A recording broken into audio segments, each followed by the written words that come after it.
नमस्कार विद्यार्थी मित्रांनो, आज आपण इयत्ता 8वी साठी मराठी या विषयाचा अभ्यास करणार आहोत।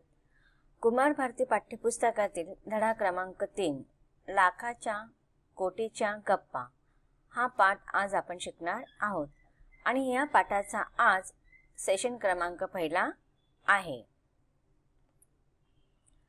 पाठाच्या माध्यमातून आपण पाठाच्या लेखकाचा परिचय संक्षिप्त रूपाने सुरुवातीला पाहणार आहोत आणि नंतर मग पाठाला सुरुवात करणार आहोत। चला मग पाठ्यपुस्तक आपण पाहूया। सगळ्यांनी पुस्तक उघडायचं आहे। पुस्तक पान क्रमांक 7 काढलं का सगळ्यांनी?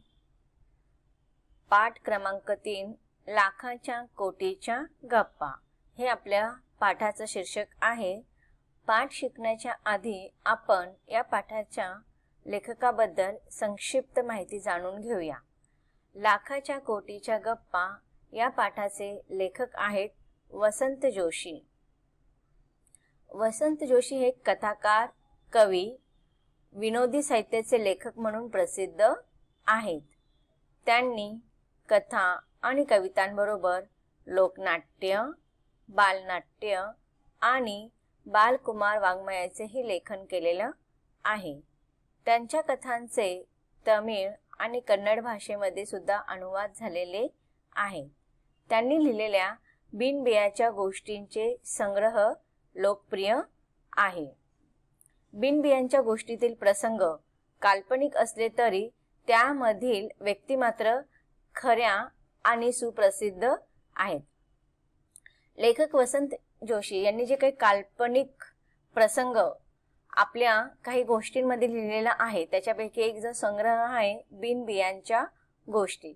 या गोष्टींच्या संग्रहामध्ये त्यांनी जी कल्पना लिहिलेली आहे ना, ज्या कथा लिहिलेल्या त्या काल्पनिक आहेत, पण त्यामधील जे पात्र आहेत ना ते खरेखुरे व्यक्ती आहेत। कलाकार आणि जे नट असतात ना, नाटकामध्ये काम करणारे नट, टीव्ही सिरियल या फिल्म मध्ये, पिक्चर मध्ये काम करणारे जे कलाकार आहेत ना, त्या कलाकारांचे खरोखर नाव ठेवून त्यांचे पात्र खरेखर रंगवलेले आहेत। फक्त जी कथा आहे ती काल्पनिक आहे। त्यांचा उद्देश मात्र काय असतो की एक विनोद निर्माण व्हावा हा त्या पाठीमागचा उद्देश। थोडी गंमत, थोडी करमणूक आणि निखळ विनोद निर्मिती हा उद्देश डोळ्यासमोर ठेवून या विनोदी गोष्टी लेखकाने लिहिलेल्या आहेत। त्यांचे या विनोदी गोष्टींच्या कथानकाचे कार्यक्रमही लोकप्रिय ठरलेले आहेत। आता बघूया पाठामध्ये आज जो आपण पाठ शिकणार आहोत त्याचं संक्षिप्त विवरण इथे तुम्हाला दिलेलं आहे। प्रस्तुत पाठात दोन सुप्रसिद्ध मराठी अभिनेते रेल्वेच्या इंजिनमध्ये बिघाड झाल्यामुळे रेल्वे स्टेशनवर थांबतात। आता बघा, पाठाच्या सुरुवात करण्या अगोदरच लेखकाने काय सांगितलेले की ह्या पाठामध्ये हा जो पाठ आहे ना तो काल्पनिक प्रसंगच त्यांनी याच्यामध्ये रेखाटलेला आहे। जे पाठ जो आहे याच्यामध्ये जो प्रसंग आहे ना तो खराखुरा नाहीये, त्यांनी कल्पनाने तो रंगवलेला आहे। पण या कथेतील किंवा या प्रसंगातील जे दोन पात्र आहेत ना ते सुप्रसिद्ध मराठी अभिनेते आहेत। आता ते सुप्रसिद्ध मराठी अभिनेते कोण आहेत यांची नावं तुम्हाला जेव्हा आपण पाठ शिकणार ना तेव्हा कळणार की ते अभिनेते किंवा ते नट कोण आहेत ते। मग हे दोन जे अभिनेते आहेत ना त्यांच्या भोवती हा प्रसंग लेखकाने रेखाटलेला आहे। इंजिन मध्ये बिघाड झाल्या कारणाने हे रेल्वे स्टेशनवरती थांबतात आणि त्यानंतर मध्ये त्यांच्यात लाखा आणि कोटींच्या गप्पा सुरू होतात। परंतु पाठाच्या शेवटी या सर्व गप्पांना वेगळीच कलाटणी मिळते आणि आपणाला हसू आवरत नाही। प्रस्तुत पाठ हास्य कल्लोळ बिनबियांच्या गोष्टी या संग्रहातून घेतलेला आहे। म्हणजे बघा, याच्यातून सांगायचं तात्पर्य असं की त्यांचं जे निखळ विनोद निर्मिती करणे किंवा थोडी गंमत आणि करमणूक करण्यासाठी हा उद्देश लक्षात घेऊनच किंवा डोळ्यासमोर ठेवून लेखकाने ज्या काही विनोदी गोष्टी त्यांच्या हास्य कल्लोळ बिनबियांच्या गोष्टी या संग्रहामध्ये घेतलेल्या आहेत असे अनेक प्रसंग त्यांनी काल्पनिक रूपाने रंगवलेले आहेत। चला तर मग आपल्या ह्या पाठामध्ये लेखकाने कोणते दोन अभिनेत्यांना या प्रसंगाचं पात्र बनवलेले आहेत ते आपण पाठाच्या पाठाच्या माध्यमातूनच जाणून घेऊया. इंजिनमध्ये बिघाड झाल्यामुळे नागपूर दादर एक्सप्रेस इगतपुरी स्टेशनवर 3 तास थांबून राहिली. बघा, पाठाच्या सुरुवातीलाच लेखक काय सांगतायत की दादर नागपूर एक्सप्रेस किंवा नागपूर दादर एक्सप्रेसवर प्रवासी प्रवास करत होते. तुम्ही सुद्धा जाता की नाही एक्सप्रेसने, गावी वगैरे जाता ना, जाता, आनंद वाटतो ना, मज्जा येते की नाही प्रवास करताना. ट्रेन मधून प्रवास करताना फार मजा वाटते. पण कधी कधी काही समस्या निर्माण झाली ट्रेनमध्ये आणि अचानक ट्रेन आपल्या आहे त्या वेळेमध्ये लवकर आपल्याला ज्या स्थळी जायचं आहे तिथे नाही पोहोचवलं तर आपल्याला आपल्या आनंदाचा काय होतो, हिरमूस होतो. कधी कधी बघा काही टेक्निकल कारणामुळे जसं की इथे इंजिनमध्ये सांगितलेलं आहे बिघाड झाले होते. पण कधी कधी खरोखर तुम्ही सुद्धा प्रवास करताना असा अनुभव तुम्हाला आलेला असेल की काही कारणास्तव ट्रेन बंद होते आणि तुम्हाला बराचसा वेळ त्या बंद ट्रेनमध्ये घालवावा लागतो. त्यावेळेस खूप कंटाळा येतो की नाही, प्रवासी कंटाळतात, लहान मुलं जर असतील तर ते जास्तच कंटाळतात.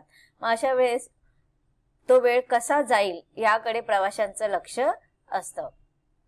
तर असंच या पाठामध्ये सुद्धा लेखकाने सांगितलेलं आहे की एकदा काय झालं की नागपूर दादर एक्सप्रेसने सगळे प्रवासी प्रवास करत होते आणि इंजिनमध्ये काहीतरी तांत्रिक बिघाड झाल्यामुळे इगतपुरी स्टेशनवरती ती जी काय एक्सप्रेस होती ती थांबली आणि तिथे किती वेळ लागणार होता, जवळजवळ 3 तास. इंजिन सुधारवण्यासाठी 3 तास जाणार होते. बघा, आता कधी कधी इंजिनमध्ये जर तांत्रिक बिघाड झाला किंवा काही कारणास्तव एक्सप्रेसमध्ये बिघाड झाला तर ते स्टेशनवरती एखाद्या जवळच्या स्टेशनवरती थांबवलं जातं. आणि कधी कधी बघा अचानक स्टेशन जर जवळ नसेल तर मध्येच जर एक्सप्रेस थांबली तर त्यावेळेस काय करतात प्रवासी आहे ना, त्या ट्रेनमध्ये बसून राहतात का, नाही, कारण की काय होतं, गरम होतं किंवा एकाच जागेवरती खूप वेळ बसणे हे प्रवाशांना शक्य नसतं. मग त्यामुळे काय होतात, प्रवासी आहेत ना एक्सप्रेसच्या खाली उतरतात आणि मग थोडा आपला विरंगुळा करतात. पण आता इथे काय सांगितलेलं आहे की इगतपुरी स्टेशनवरतीच ती ट्रेन जी होती, एक्सप्रेस जी होती ना, ती थांबलेली होती आणि त्यामुळे प्रवाशांना इगतपुरी स्टेशनवरती विरंगुळा करण्यासाठी एक माध्यम होतं. इंजिनमध्ये बिघाड झाल्यामुळे नागपूर दादर एक्सप्रेस इगतपुरी स्टेशनवर 3 तास थांबून राहिली. गाडीतली प्रवासी कंटाळून प्लॅटफॉर्मवर एरझरा घालू लागले. बघा, आता 3 तास त्या इगतपुरी स्टेशनवरती एक्सप्रेस थांबणार होती. मग अशा वेळेस काय करायचं म्हणून प्रवासी आहेत ना कंटाळून इगतपुरीचा जो प्लॅटफॉर्म होता, जो फलाट होता, त्याच्यावरती उतरले आणि एरझारा घालू लागले. इकडून तिकडून आपला वेळ वाया घालवू लागले. कुणी बुक स्टॉलवरची वर्तमानपत्रे घेऊन वाचत जागेवर आडवे झाले. आता बघा, जो तो आपापल्या परीने वेळ घालवण्याचा प्रयत्न करत असतो.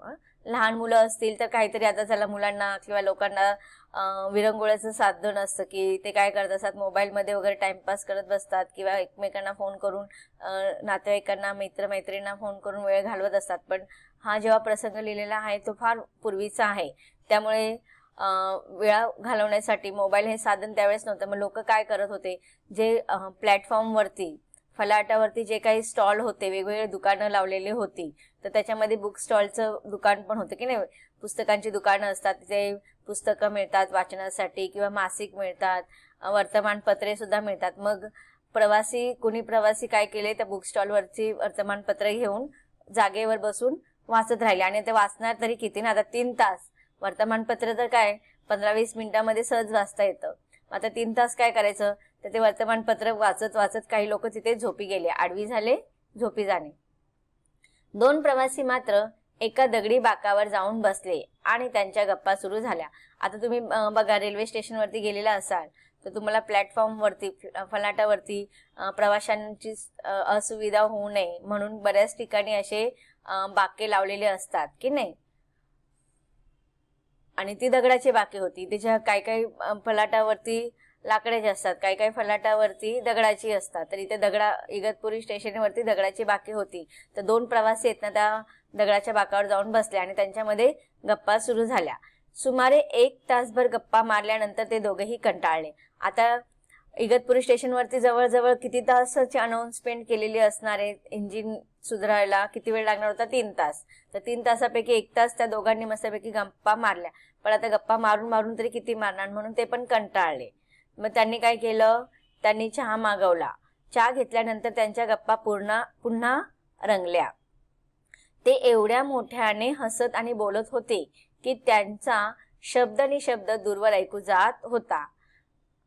आता बघा, ते जे 2 पात्र जे आहेत लेखकाने याच्यामध्ये सांगितलेले आहेत, त्यांचे अगोदर खूप गप्पा मारल्या. त्यांनी 1 तास गप्पा मारल्या, कंटाळले म्हणून पुन्हा चहा प्यायला गेले. चहा पिऊन झाल्यानंतर पुन्हा त्यांना उत्साह निर्माण झाला. बघा, कधी कधी असं होतं ना की कंटाळा आल्यानंतर मग आपण चहा पितो, मग आपल्याला फ्रेश वाटतं. परीक्षेच्या वेळेस सुद्धा अभ्यास वगैरे करायचा असेल आणि आपल्याला झोप येत असेल किंवा आळस आला तर आपण काय करतो? चहा पितो. मग आपल्याला उत्साह निर्माण होतो. मग तसंच त्यांना चहा पिल्यावरती जरा तरतरी आली आणि पुन्हा त्यांच्यामध्ये गप्पा सुरू झाल्या. पण ते गप्पा एवढ्या मोठ्याने मारत होते आणि एवढ्या हसत हसत बोलत होते की त्यांचा प्रत्येक शब्द आणि शब्द आजूबाजू जे इतर प्रवासी होते त्यांना ऐकू जात होतं. त्यांचा शब्द आणि शब्द दूरवर ऐकू जात होता. त्या 2 प्रवाशांमध्ये एक म्हातारा होता आणि दुसरा तरुण होता. आता इथे बघा, त्या प्रवाशामध्ये लेखकाने वर्णन केलेले आहे. काय सांगितलेलं आहे की ते 2 प्रवासी जे होते ना, त्याच्यामध्ये 2 पात्र होती. त्याच्यामध्ये एक प्रवासी जो होता तो म्हातारा होता. बघा, इथे तुम्हाला चित्र सुद्धा दिलेलं आहे. आणि दुसरा होता तो तरुण होता. बघा, आता इथे मस्त ते गप्पामध्ये एवढ्या रंगलेले आहेत की आजूबाजूचे प्रवासी त्यांच्या गप्पा ऐकत आहेत. म्हातारा त्या तरुणाला म्हणाला, राजा, तुझं इंग्लंडला जाणं पक्क झालं ना? आता बघा, दोघांमध्ये गप्पा सुरू झालेल्या आहे आणि हे म्हातारे जे काका आहेत त्या तरुण मुलाला काय म्हणत आहेत? राजा. म्हणजे आता आपल्याला कळालेलं आहे की ते तरुण किंवा जो युवक आहे त्याचं नाव काय आहे? राजा आहे. आणि आता तो म्हातारा व्यक्ती जो आहे तो त्या तरुण मुलाला म्हणजेच राजाला म्हणत आहे की तुझं इंग्लंडला जाणं पक्क झालं ना? तर आता ह्या वाक्यावरून आपल्याला काय समजत आहे की जो तरुण आहे त्याचं नाव राजा आहे आणि तो कुठे जाणार आहे? इंग्लंडला जाणार आहे. आता इंग्लंड हे कुठे आहे? युरोप खंडामध्ये. जसं आपला भारत आशिया खंडामध्ये आहे ना, तसंच युरोप खंडामधला एक देश आहे इंग्लंड. आता हा राजा जो आहे तो कुठे आहे? भारतामध्ये आहे. भारतातील आता त्याचं नागपूरवरनं दादरला जाणारी ट्रेन आहे की नाही, म्हणजे तो कुठे जाणार आहे? मुंबईला जाणार आहे. पण आता ट्रेन बंद झाल्या कारणाने थोडा तांत्रिक बिघाड झाल्यामुळे कुठे थांबलेला आहे? तो इगतपुरी स्टेशनला थांबलेला. म्हणजे तो भारतातील मुंबई ह्या शहरातील इगतपुरी या स्थानकावरती आहे. आणि कुठे जाण्याच्या गप्पा त्यांचं चाललेलं आहे? कुठे जायचं पक्क झालेलं आहे राजाचं? इंग्लंडला. तर अशा रीतीने आशिया खंडामधल्या भारतामधील व्यक्ती युरोप खंडातील इंग्लंड या देशामध्ये जाणार आहे. पाहूया आता त्या म्हातारा व्यक्ती आणि त्या तरुण युवकामध्ये पुढे काय संवाद होत आहेत. असं काय काका मला विचारता? आता बघा, इथे काका ह्या शब्दाचा प्रयोग केलेला आहे. म्हणजे तो म्हातारा कोण आहे? काका आहे. आणि तो जो तरुण युवक आहे त्याचं नाव राजा आहे. तो ह्या काकाचा कोण आहे? पुतण्या आहे. ह्या प्रसंगावरून आता आपल्याला त्यांच्यामध्ये काय संबंध स्थापित असेल ते आपल्याला कळत आहे. म्हातारा व्यक्ती काका आहे आणि जो तरुण युवक जो आहे ज्याचं नाव राजा आहे तो कोण आहे? त्या काकांचा पुतण्या आहे. आता तो काय सांगत आहे काकांना? असं काय काका मला विचारता? मी पासपोर्ट मिळवला, विजा काढला, नवीन कपडे टेलरने परवाच शिवून दिले. आता बघा, तो कुठे जाणार आहे? इंग्लंडला. इंग्लंडला जाण्याची त्याची पूर्णपणे तयारी झालेली आहे. कशावरून आपल्याला समजत आहे की तो काय सांगत आहे? काकांना काय सांगत आहे की मी पासपोर्ट मिळवलेला आहे आणि विजा सुद्धा काढलेला आहे. आता बघा, पासपोर्ट आणि विजा जेव्हा आपल्याला आपल्या देशामध्ये आपल्याला जर कुठेही जायचं असेल तर आपल्याला जास्त करून विजा आणि पासपोर्ट काढायची गरज नसते. पण परदेशात आपल्या देशाच्या बाहेर जेव्हा आपण इतर देशामध्ये जातो तर त्या देशाची आपल्याला परवानगी घ्यावी लागते. आणि ती परवानगी देण्यासाठी जे कागदपत्र असतात त्याला आपण काय म्हणतो? पासपोर्ट किंवा विजा. म्हणजे इतर देशामध्ये जेव्हा आपल्याला प्रवास करण्यासाठी किंवा शिक्षण घेण्यासाठी किंवा नोकरी करण्यासाठी जेव्हा जावं लागतं तर त्याच्यासाठी आवश्यक जी कागदपत्र असतात त्याला आपण पासपोर्ट किंवा विजा असे म्हणतो. तर सगळ्यांना जेव्हा कधीही परदेशात कोणत्याही कारणास्तव जायचं असेल तर पासपोर्ट आणि विजा काढावा लागतो. जसं की आपल्याला एखाद्या ठिकाणावरून दुसऱ्या ठिकाणी जर ट्रेनने किंवा बसने प्रवास करायचा असेल तर आपल्याला तिकीट काढावं लागतं. आता जर ट्रेनने प्रवास करायचा असेल तर आपल्याला विशिष्ट प्रकारचं तिकीट काढावं लागतं की नाही. तसंच एका परदेशातून दुसऱ्या परदेशात जाण्यासाठी पासपोर्ट आणि विजा काढावा लागतो. आता त्याने काय काय तयारी केलेली आहे इंग्लंडला जाण्यासाठी. राजा या तरुणाने इंग्लंडला जाण्यासाठी पासपोर्ट आणि विजा काढून ठेवलेला आहे. त्याच्या व्यतिरिक्त त्याने नवीन कपडे सुद्धा टेलरकडनं शिवून घेतलेले आहेत. 4 सूट आणि इतर नेहमीचे कपडे घेतलेले आहेत.